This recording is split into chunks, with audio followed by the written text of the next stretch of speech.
mudah-mudahan kesempatan untuk beramal karena kadang kahwin tengok kan ibu dah kahwin jika anak wadah ni untuk nabut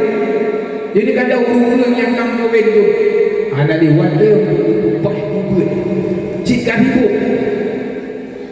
apalagi kena ni buat tadi wadah buat sibuk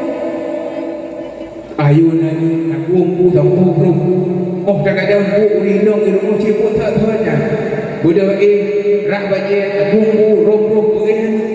anak di wadah dapat hari ni dengan ingun anak di yang ni ikli yang ni yang ni lagi anak ni cici baik ikli anak ni dia dapat layu jom ikli yang ni hodak buka bagi orang ni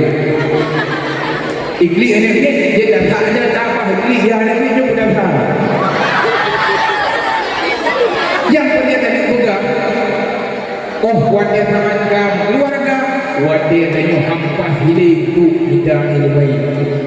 maka pernah tadi juga tengah wadah buatnya ke wadah kesempatan dia bersungguh-sungguh untuk bidang ilmu wadah tengah buatnya ke wadah bersungguh-sungguh budanya belajar dan beramal